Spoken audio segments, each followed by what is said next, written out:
Hello, I'm Philip Stoten. I'm at APEX 2015 and I'm joined by Robert from Datest. Robert, good to see you again. Thanks for stopping by. Tell me what's new in Datest and what you brought to APEX that's really making a noise. Well, we are emphasizing analytical laboratory services this year. Why? In short, because there are a lot of boards out there that are bad, Philip. And the evidence of that is we've built a business out of failure analysis in the last 5 years, where engineers pay us to ascertain the root causes of failures.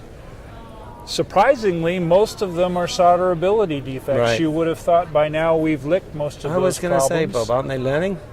Well, for all the millions of dollars spent on robotic pick-and-place equipment, you would expect so, but the evidence seems to point to the contrary. We see it every day. Okay. As a result of which, well, all I can say is that engineers show up at our doorstep multiple times per day with failed units, either manufactured domestically or in Asia for the most part, and their contract manufacturer either lacks the resources, the skill, or the willingness to determine what the failures are.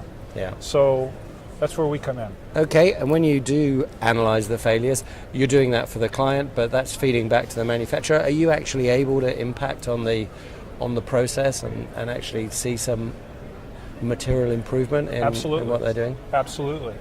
The client is typically an OEM or a Tier 1 or a Tier 2 contract manufacturer who has some sort of an affiliation, well, very, very typical engagement, local OEM, Asian manufacturer. Again, Asian manufacturer lacks the in-house resources that we have, and so we will analyze the failures, feed them back through the OEM's process engineers. Process improvement is effected on the site in Asia.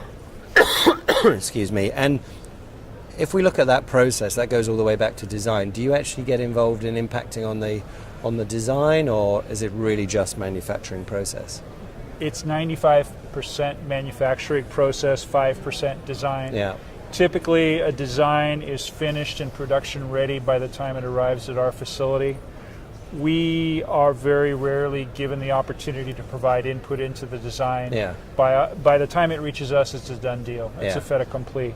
That rare situation, the 5% where we can do that, yes, we do.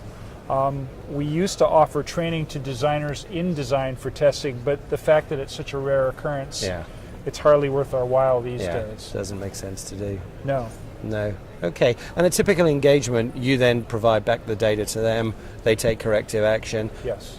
Do you see the same? Do you have regular business with the same people? Or? Absolutely. Yeah. We have customers in our 3D X-ray service, for example. We have customers who see enough value in the service that they'll place blanket purchase orders with us. We charge by the hour for our time and expertise in this service, and some of our larger customers will buy blocks of hours as large as 100 hours of a time at a time, which may cover anywhere from 4 to 6 months worth of analytical work. And then they will send teams of engineers on a case-specific basis to us, bringing either a board or groups of boards, and they'll tell us, look here, look here, look here, or validate this process, or I'm experiencing this problem with this series of devices. Give us some physical evidence of what's going on. And we can non-destructively provide that evidence. What's new for us this year is we're also starting to offer destructive testing. If non-destructive testing fails, we now have cross-sectioning and die pry capability. So as a last resort, we can bring that to the fore as well. Yeah, that makes sense.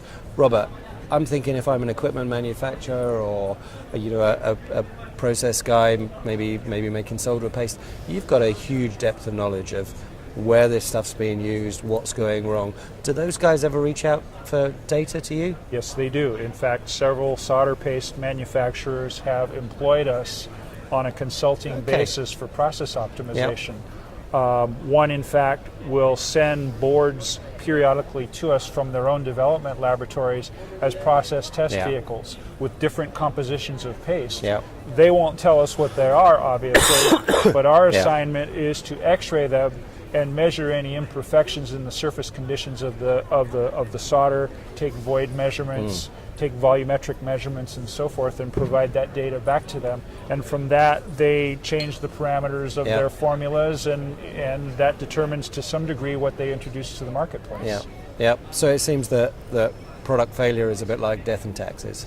It's always going to be there. So, well, it's like a friend of mine from college said, who's a cardiologist.